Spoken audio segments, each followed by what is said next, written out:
Jazakallahu khairan katsira. Bismillahirrahmanirrahim. Rabbi israh li sadri wa yassir li amri wahlul 'uqdatam min lisani yafqahu qawli, amma ba'du. Assalamualaikum warahmatullahi wabarakatuh. Waalaikumsalam warahmatullahi wabarakatuh. Alhamdulillahilladzi wa mara safwata ibadih bila ta'ifi taksisin taulan wa amtinana wa allafa baina qulubina fa asbahna bi ni'matihi ikhwana wa naza'al ghilla min sudurina fadilna fid dunya asdiqa wa ikhwana wa fil akhirati rufaqa wa khillana. Allahumma salli wa sallim wa barik ala rasulillah Sayyidina Muhammad ibn Abdullah wa ala alihi wa sahbihi wa mawala. Amma ba'du, hadratul muhtaramin wal muhtaramat, sahabat-sahabat Sadina yang mencintai Allah dan insyaallah dicintai dan disayangi Allah subhanahu wa ta'ala. Alhamdulillah wa syukurillah ala nikmatil maula. Pada kesempatan yang berbahagia ini kembali kita dapat duduk bersama-sama dalam rangka bertolabul ilmi, menimba ilmu, dalam rangka mempersiapkan Ramadan yang akan tiba dalam hitungan hari. Hari ini aja kita bahkan sudah berada di hampir pertengahannya. Ini tanggal 11 malam 12. Berarti nanti Kamis itu tanggal 14 malam 15. Artinya udah tinggal setengah bulan lagi kita akan menjumpai bulan Ramadan yang mulia. Nah, berbicara mengenai tentang Ramadan, kita butuh persiapan. Ya, makanya teman-teman yang dimuliakan Allah subhanahu wa ta'ala, ini berbicara mengenai tentang Ramadan, kita sangat membutuhkan daripada persiapan. Karena kalau dibilang persiapan ini masih lama, ya tergantung siapa yang mau anda sambut. Kalau anda menyambut tamu yang biasa, ya masih lama sih. Tapi kalau anda mau menyambut tamu yang agung, ya 15 hari itu bukan waktu yang lama. 15 hari itu waktu yang sangat-sangat singkat, teman-teman.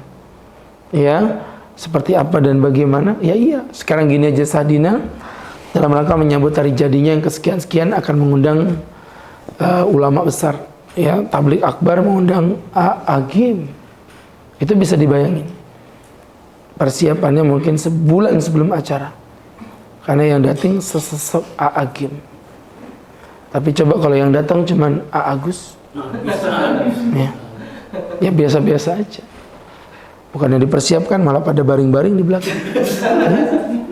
Jadi teman-teman yang dimuliakan Allah subhanahu wa ta'ala, kenapa? Karena yang datang tamu-tamu yang biasa. Beda rasanya. Kalau tamu agung ini rasanya kayak semeriwing begitu kan. Nah, atas dasar itulah sekarang kita pingin Ramadan kita ini sekarang tampil beda. Ya, kita pingin Ramadan kita ini tampil beda.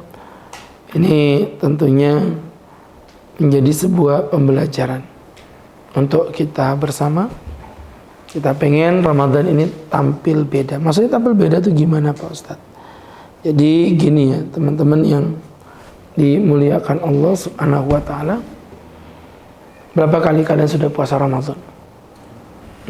Saya ambil analogi yang simpel aja. Andai kata umur kalian ini rata-rata ya, dirata-ratain misalnya 60 misalnya ya.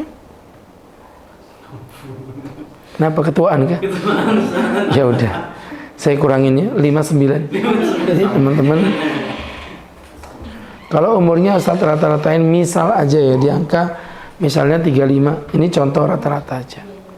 Ya rata-rata itu nggak mungkin sama lah ya.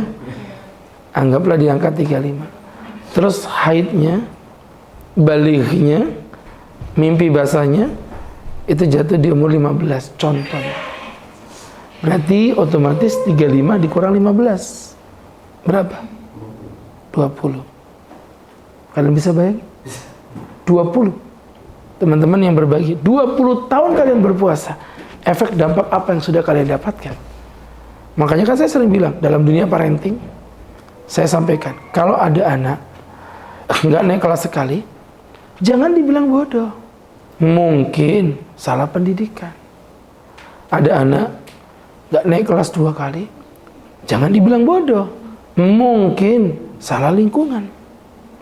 Ada anak nggak naik kelas 3 kali, memang goblok beneran. Lah iyalah. Sekarang nggak naik kelas 3 kali itu kan asli itu apa? The original of goblok begitu. Jadi teman-teman yang berbahagia tentu ada masalah. Nah kalau 3 kali nggak naik kelas disebut bodoh. Nah terus bahasa Indonesia apa yang mewakili keterbodohan saya, Anda, kita semua yang sudah 20 kali keluar masuk Universitas Ramadan tanpa membawa efek dampak apapun dalam kehidupan. Itu yang harus kita muhasabah. Ada apa dengan puasa kita ini? Separah itukah puasa kita ini? Sampai sebegitunyakah ibadah puasa kita ini? Nah ini teman-teman yang dimuliakan Allah Subhanahu wa ta'ala, ini menjadi pembelajaran untuk kita bersama. Maka puasa ini yang kita jadikan muhasabah. Insyaallah kita punya 2 pertemuan pra Ramadan. Di 2 pertemuan ini nanti insyaallah Ustadz akan berbincang tentang Ramadan tentunya, dan juga ketepatan pekan depan, jadi pas momennya cocok. Jadi Ustadz akan bicara tentang beberapa pernak-pernik yang berkaitan fikihnya aja sebagai persiapan ya. Tentu tidak akan menuntaskan semua yang teman-teman inginkan ya, karena ini kan waktunya terbatas sekali. Tapi nanti silakan ditanyakan kalau memang ada yang belum dijelaskan. Yang pertama berkaitan dengan masalah apa? Penetapan. Untuk penetapan, teman-teman, memang dalam Islam itu ada 2 metode. Ada metode ru'yah, ada metode hisab. Ya, mayoritas ulama mendukung ru'yah, tetapi mayoritas pemuda mendukung hisab. Hisab Cisamsu, hisab Marlboro, dan hisab-hisab yang lainnya. Tak paham, dia bingung. Jadi teman-teman, hisab itu maksudnya berhitung angka, bukan hisab disedot, itu bukan. Tapi maksudnya berhitung angka. Jamaah yang dirahmati Allah Subhanahu wa ta'ala, hitung. Makanya kayak teman-teman Muhammadiyah yang menggunakan hisab, hari ini bahkan dia udah bisa nebak Idul Adha nanti tanggal berapa. Ya karena matematik, ada 1 tambah 1 sama dengan 2. Ya, ilmu falak namanya. Nah, disitulah itu pendapat Imam Malik. Maaf saya ulangi, pendapat teman-teman Muhammadiyah. Sehingga jangan heran kayak begini mereka udah bisa menetapkan. Versi Muhammadiyah itu tanggal 28 malam 1 Maret, Jumat malam Sabtu, insya Allah itu udah melaksanakan tarawih pertama. Artinya puasa kita dimulai tanggal 1. Ya, dimulai dari tanggal 1. Teman-teman yang berbahagia, yang dimuliakan Allah Subhanahu wa ta'ala. Begitu maksudnya. Ini menjadi pembelajaran untuk kita bersama. Dari apa yang Ustadz jelaskan, kalau memang begitu, NU gimana? Tidak bisa menetapkan, nunggu ru'yah. Jadi nanti Jumat malam 1 mereka akan lakukan sidang isbat untuk melihat bulan. Tapi kemungkinan saya nggak mendahului takdir ya, insya Allah jatuhnya sama. Ya, puasa akan jatuh tanggal 1 Ramadan. Jadi teman-teman yang berbahagia, 1 Ramadan. Ya kalian tanyalah 1 Ramadannya kapan, begitu kan? Ya kadang nggak ada yang tanya, udahlah malas. Jadi teman-teman, insya Allah jatuhnya nanti tanggal 1 Maret. Kemungkinan besar sama. Kenapa Pak Ustadz?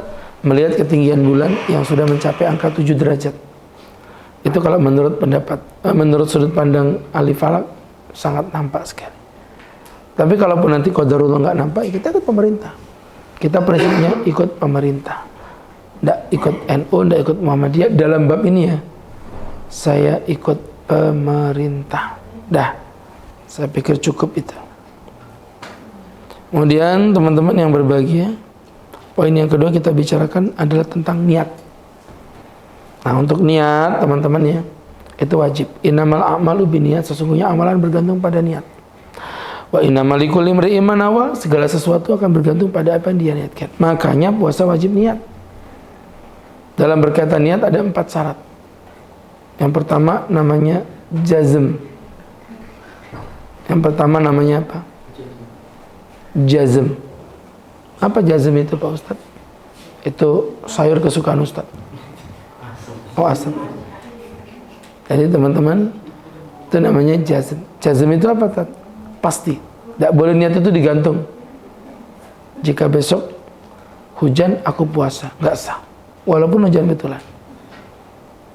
Jika besok abangku datang, aku puasa. Nggak sah. Walaupun abangnya datang betulan. Jika besok aku melihat Ustadz Agus wajahnya ganteng, aku akan berpuasa. Nggak sah. Walaupun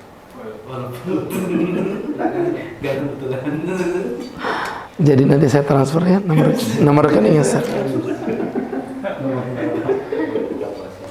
Jadi teman-teman yang berbahagia, itu namanya jazm. Yang kedua ta'yin. Ta'yin itu apa? Spesifik. Nggak bisa niat itu umum. Aku berniat, nggak bisa. Niat apa? Aku berniat puasa. Nggak bisa. Puasa apa? Fardu atau sunnah? Niat puasa fardu gak sah. Fardu apa? Fardu nadar kah? Fardu Ramadan kah? Fardu kafaroh kah? Beda-beda. Aku berniat puasa fardu Ramadan baru sah. Kalau udah spesifik, udah jelas. Karena niat itu alamat. Kalau alamatnya gak jelas sih gak nyampe lah. Misalnya nih, PT Sadina dalam rangka menyambut Idul Fitri mengirim parcel ke rumah Ustadz. Misalnya.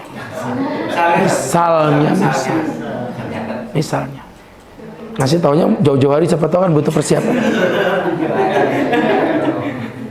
Iya. Jadi misalnya teman-teman ngirim baju sama seukuran XL, misal contoh. Misal contoh. Gak usah banyak gaya. Bening, tapi ndak belikan. Ya, kamu pikir saya minta? Ya enggak lah. Cuma ngasih tahu aja. Jadi teman-teman yang berbahagia, saya itu tidak minta. Orang minta itu kan dosa. Tapi kalau ada nyindir 2 kali nggak dikasih, keterlaluan juga. Jadi teman-teman yang berbahagia, yang dimuliakan Allah Subhanahu Wa Taala, itu tadi namanya ta'yin, spesifik. Nah, kalian kirim tuh parcel ke rumah Ustadz, ditulis Agus Khairul Huda, tulisannya misalnya Balikpapan, ya nggak bisa. Balikpapan mana? Tulis Karangjati.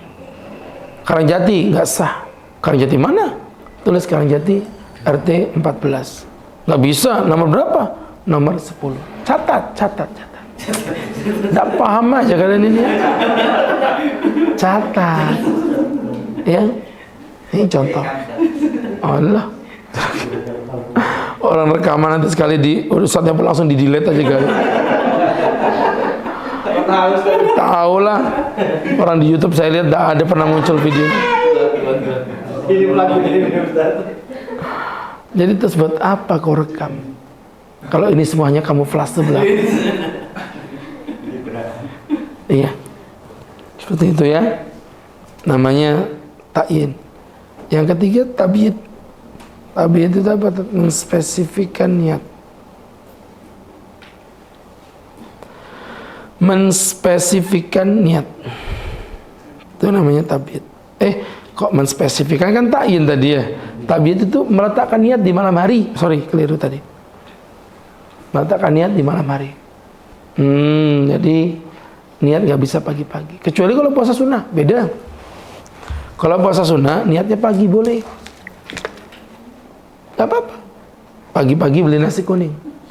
Cil, nasi kuning 1 lah. Iwak haruan. Bumbu habang, taburin bawang kering, jangan lupa itu namanya apa, Jar? Serundeng, tempe kering, kecap, terus bumbu kuningnya itu diemak-emak sama kuningnya telur,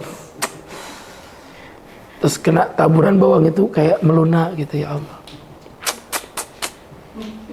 dimakan, minumnya teh hangat, makan yang ada pantai, kena tsunami meninggal dunia. Iya kan? Jadi gitu teman-teman. yang dirahmati Allah, itu tadi namanya tabyid, meletakkannya di malam hari. Kalau puasa sunnah tidak wajib.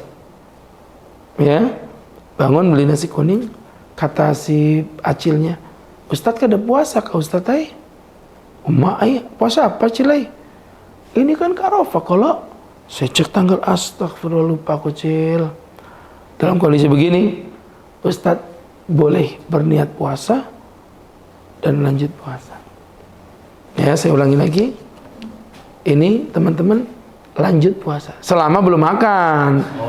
Niat jam 9, jam 7 ngopi duluan, tendang malaikat. Jadi tadi belum ada makan maksudnya. Tuh ya.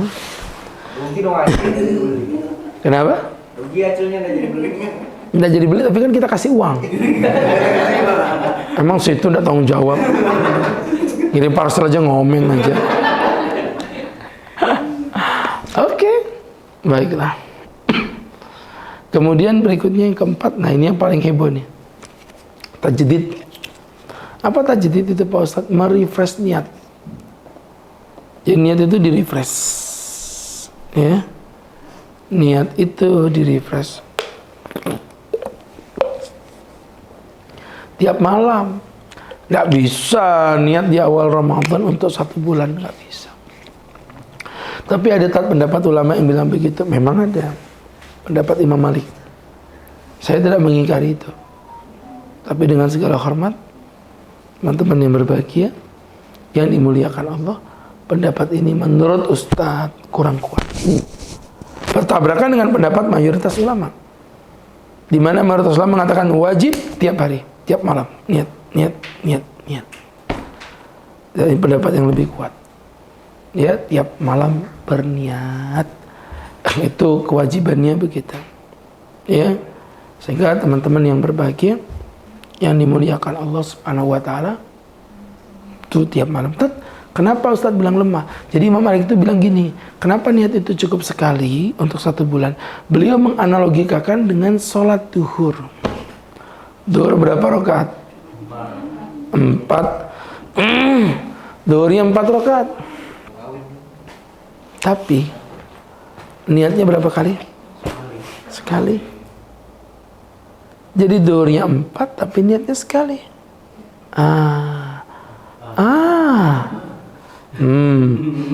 Apa bedanya dengan Ramadan? Ramadan pun begitu. Walaupun judulnya 1 bulan, niatnya sekali aja. Ini pendapat Imam Malik. Tapi beberapa ulama mengatakan, oh salah, keliru. Karena kalau mengkiaskan dengan sholat nggak nyambung. Sholat itu, ya teman-teman yang berbahagia 4 rakaat. 4 rakaat itu niatnya sekali. Sekarang gini, Ustaz mau tanya. Itu 4 rakaat itu memang 1 apa 4 sih? 1 lah. Buktinya apa kalau 1? Anda kentut di rakaat keempat. Ya, yang batal rakaat keempat apa semua? Semua. Itu satuan. Sekarang puasa Ramadan, Anda tanggal 1 sampai tanggal 29 puasa, tanggal 30 Anda batal tanpa udzur, maka puasa Anda yang batal. Yang tanggal 30 aja 30 hari. Itu menunjukkan bahwa ini 2 hal yang berbeda. Berarti wajib niat tiap malam. Wajib niat tiap. Tat, gimana Tat? Kalau lupa, ya kalau lupa itu biasanya tidak ingat. Betul nggak sih? Kalau lupa itu biasanya kita nggak ingat. Sehingga teman-teman yang dimuliakan Allah Subhanahu Wa Taala, ini menjadi pembelajaran untuk kita bersama dari apa yang Ustadz sampaikan tadi. Teman-teman yang dirahmati Allah Subhanahu Wa Taala, ala kulli hal. Kemudian berikutnya lagi, maka berarti niatnya tiap malamnya. Saya pribadi supaya nggak lupa itu, biasanya kalau kalian niat itu kapan? Habis tarawih. Tapi yang jadi problem, ketika sudah masuk 21 ke atas, THR sudah cair, kalap, udah mulai meraung-raung. Sholatnya bukan di at-taqwa, di al-wusta, di al, tetapi sholatnya di al-ba'isbi, war-ramayana, wal-fantasiti. Insyaallah. Orang sibuk ibadah, dia malah ngabuburit. Orang sibuk nyari pahala, dia malah nyari burit. Kan ngabuburit. Jadi, Masya Allah. Teman-teman yang berbahagia, yang dimuliakan Allah Subhanahu wa Ta'ala. Kemudian berikutnya, tahakukun sudah selesai tadi ya. Berarti sekarang kita masuk pada sunnah-sunnahnya puasa. Yang pertama, sahur. Jangan tinggalkan sahur. Sahur apapun terserah kalian. Mau sahur bayam, sahur lodeh. Sahur, teman-teman. Di sepertiga malam yang terakhir. Pak Ustadz, saya nggak pakai sahur kuat kok. Sahur ini bukan obat kuat. Sahur ini yang dicari barokah. Barokah. Tasakharu fa inna fis sahuri barokah. Bersahurlah karena sebaik-baiknya atau di dalam sahur itu ada barokah. Itu sahur. Jangan sampai tidak. Kemudian berikutnya mengakhirkan sahur. Banyak di antara kalian itu sahurnya jam 11 malam. Makan nasi goreng, ini sahur. Mana dia? Itu bukan sahur. Sahur itu sepertiga malam terakhir. Didekatkan ke subuh. Ya, didekatkan ke subuh. Kalau bisa misalnya, kurang lebih jeda sekitar 50 ayat ya. Nabi memberikan arahan tuh, qadra khamsina ayat, kurang lebih 50 ayat. Jadi 50 ayat itu kalau dibaca sekitar 10-15 menit. Jadi kalau bisa berakhirnya sahur itu ya mungkin beberapa menit sebelum adzan. Begitu anjurannya. Jangan disegerakan. Kita butuhnya dilambatkan. Kemudian berikutnya lagi teman-teman, menyegerakan berbuka. Nah ini baru disegerakan. Ikan sepat, ikan gabus. Makin cepat, makin bagus. Ikan bandeng, ikan gabus. Yang paling ganteng Ustadz. Baik. Ubur-ubur ikan lele. Kutapak memang kole. Jadi teman-teman, ya gitu ya. Sahabat-sahabatku yang dirahmati Allah, itu tadi disegerakan. Ditakjil. Ya, takjil itu bukan nama makanan. Kalian kalau udah bayangin takjil, pasti otakmu yang kau bayangkan kan kue. Nah kayak begini nih. Takjil. Pasti ini yang kau bayangkan. Padahal takjil itu nama sifat.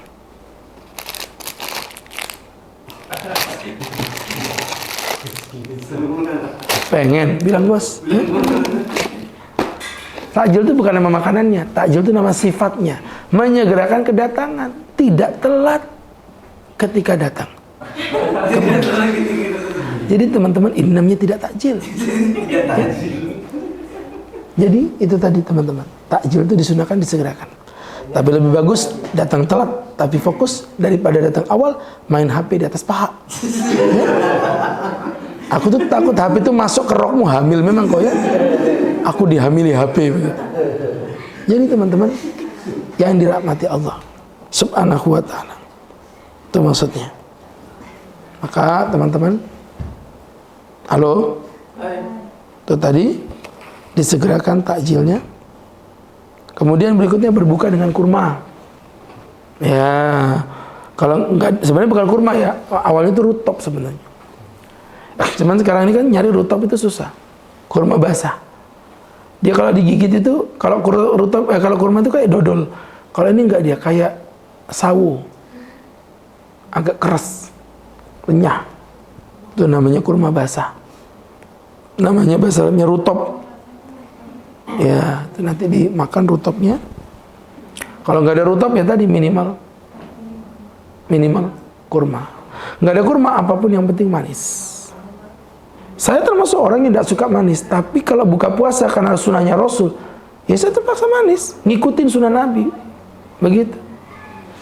Kalau basically Ustadz memang nggak suka sama yang manis, karena manis aja belum tentu setia. Tapi yang setia udah pasti manis.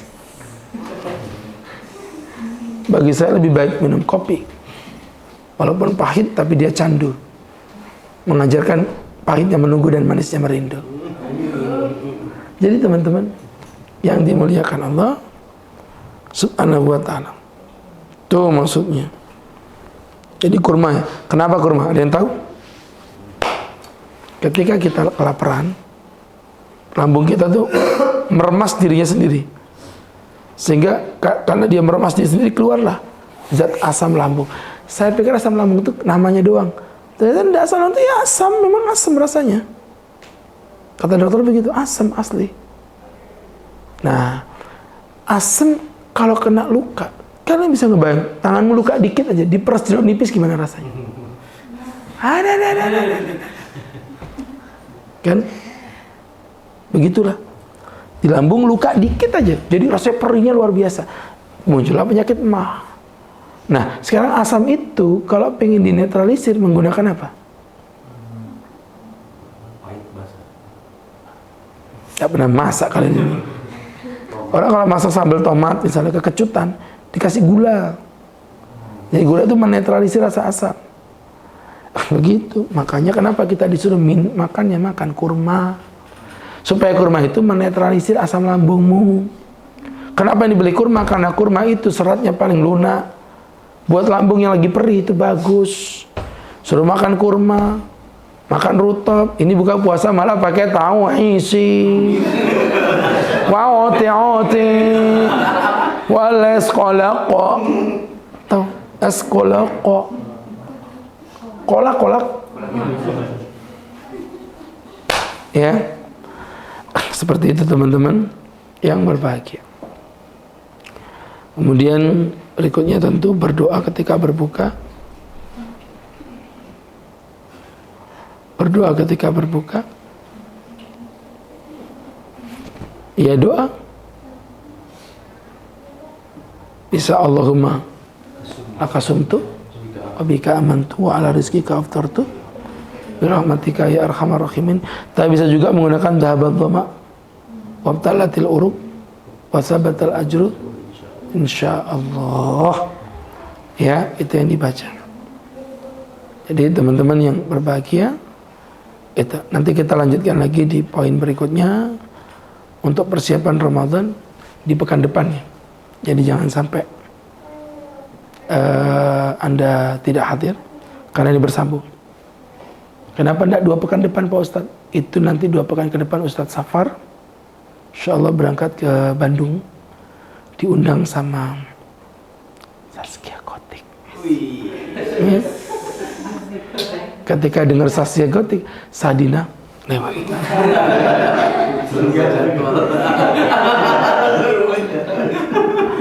Ya enggak, memang ketepatan jadwal.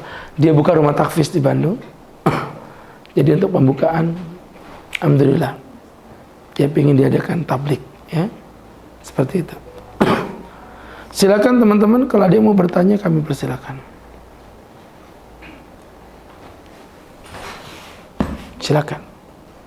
Saya mau nanya mungkin fenomena ini mungkin berapa tahun puasa terakhir itu suka dibenturkan dengan fenomena warung-warung itu sebenarnya boleh buka atau buka tapi harus sembunyi-sembunyi atau seperti apa? Nah, maksudnya secara fikih apakah memang warung-warung makan itu boleh dibuka pada saat pagi atau siang hari gitu atau ya harus dilarang pada saat itu satu. Baik, ini secara fikih ya. Jadi saya nggak bisa menerapkan ini, maksudnya memaksakan pemerintah melakukannya. Masing-masing bertanggung jawab. Tetapi secara fikih, muawanatul ma'asi maksiyah. Menolong kemaksiatan itu adalah maksiat. Wa muawanatul al-khair, dan menolong kebaikan itu al-khair, adalah kebaikan. Jadi artinya menolong kebaikan itu kebaikan, menolong keburukan itu keburukan. Saya tidak berzina, tapi saya punya kos-kosan tempat anak berzina. Ustadz memberikan fasilitas, itu sama dosanya. Nah, saya berpuasa, Tapi saya memfasilitasi orang yang tidak orang yang tidak berpuasa. Dosa. Gimana caranya memastikannya? Satu, buka makan di tempat. Mau pagi, mau siang, mau sore, semuanya haram.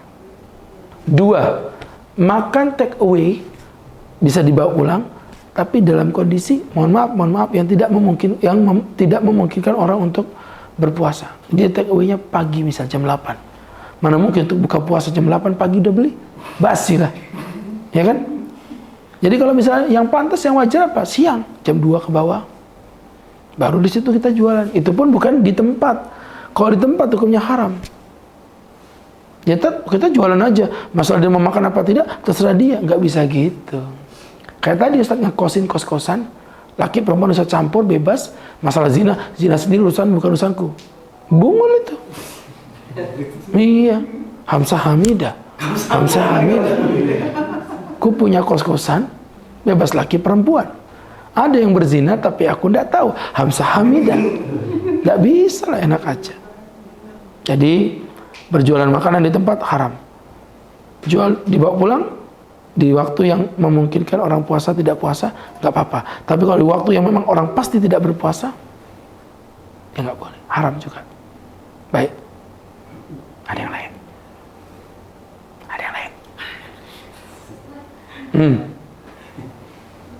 Bagaimana umat Islam memanfaatkan waktu di bulan Ramadan untuk memperbaiki dan meningkatkan ibadah? Ya, manfaatkan. Loh, bagaimana memanfaatkan? Gini loh Mbak, saya kasih tahu Anda. Kan tadi saya sudah beri analogi di awal tadi tentang Agim tadi itu lah. Anda nyambut Agim pasti persiapannya panjang. Kenapa? Karena Anda memuliakan. Jadi mindsetmu yang harus dirubah pertama kali. Ramadan itu bukan numpang kebetulan lewat Ramadan. Berapa banyak orang yang tidak bisa ketemu Ramadan. Jadi kalau Anda ditemukan Allah Ramadan, bersyukurlah. Satu. Yang kedua, momen Ramadan itu momen unik. Cuman 30 hari dari 365 hari. Maka muhasabah. Coba sekarang Ustaz kasih kalian kartu ATM. Isinya 300 juta. Anda boleh membeli belanja apapun, cuman waktunya cuma 30 menit aja. Saya bawa ke mall, 3, 2, 1, tet. Wow. Belanja. Saya mau tanya, sempat gak kau scroll HP, Mbak? Enggak. Jangan scroll HP, mau buang air kecil pun kau tahan. Iya kan? Karena 30 menit ini waktu berharga. Terus tadi 30 hari dari 365. Gak sampai 10%.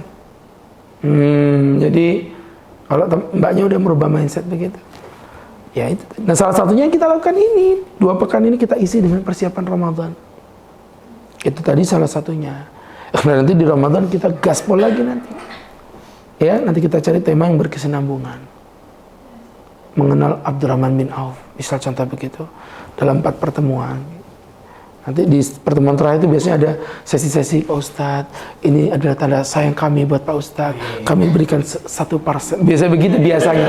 Tahun lalu gitu. Ada simbolis. Tapi nggak tahu pendapatan kalian tahun ini bagus apa enggak. Wallahu a'lam. Ya. Begitu. Satu terakhir. Terkait dengan ibadah puasa, Ustaz. Biasanya di awal Ramadan semangatnya tinggi, Ustaz. Di pertengahan turun. Sampai ujung memang makin bangga. Untuk menjaga semangat agar konsisten istiqomah itu seperti apa, Ustaz? Ya dijaga.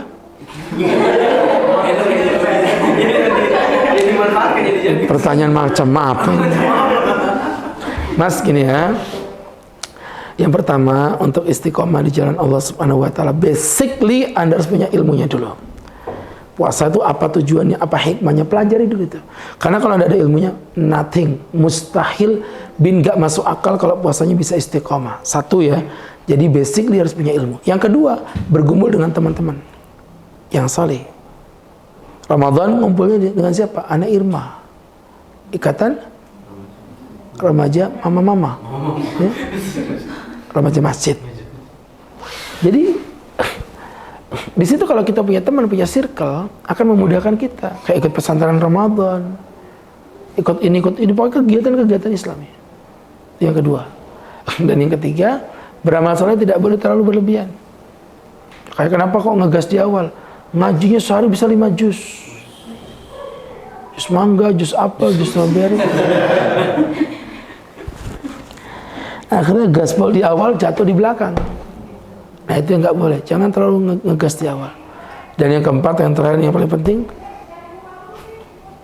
berdoa kepada yang di atas. Yang ribut bukan. Di atas Allah Subhanahu wa Ta'ala. Minta agar Allah memberikan kita istiqamah. Jadi kita lagi melangkah satu poin ini, mencari ilmunya supaya kita bisa lebih bersemangat istiqamah. Tapi kalau ritme itu sih emang mindset sih ya. Harusnya ke belakang tuh makin gini. Kita kan gini. Loh ya iyalah.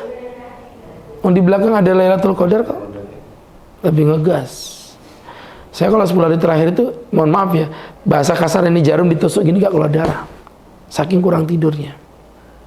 Ya, teman-teman iya, karena malam begadang. Ngapain? Saya orang Karangjati ya. Qiyamulailnya di Alamin Auris ini. Oh ngantuk banget itu. Ya, makanya sama istri saya ditemenin. Saya terima kasih sekali, Mi, makasih. Udah mau nemenin. Takut Abi ngantuk di tengah jalan. Kata dia, enggak Bi, aku cuma memastikan apakah Abi betul-betul ke masjid atau tidak. Kan malam takutnya dia nyeleweng kemana gitu kan. Begitu ya. Baik, mudah-mudahan bermanfaat.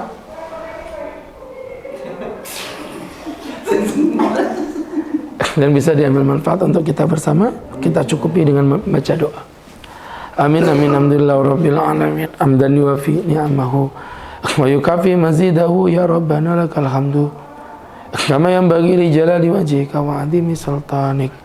Allahumma salli wa sallim wa barik ala rasulika sayyidina Muhammadin fil awwalin wal akhirin wa fi kulli waqtin wa hin wa fil mala'il a'la ila yaumiddin. Inna nas'aluka salamatan fid din wa afiyatan fil jasad wa ziyadatan fil ilmi wa barakatan fil rizqi wa taubatan qabla al maut wa rahatan indal maut maghfiratan ba'dal maut abin alaina fi sakaratil maut wal afwa indal hisab wa najatan minan nar. Rabbana atina fid dunya hasanah wa fil akhirati hasanah wa qina adzabannar. Rabbana wa sallallahu ala sayyidina Muhammadin nabiyil ummi wa ala alihi wa sahbihi wasallam warzuqna lahul mutaba'ati lahu zahiran wa batinan ya arhamar rahimin bi fadli subhanaka rabbika rabbil izzati amma yasifun. Salamun alal mursalin. Alhamdulillahi rabbil alamin. Terima kasih. Semoga bermanfaat. Assalamualaikum warahmatullahi wabarakatuh. Waalaikumsalam.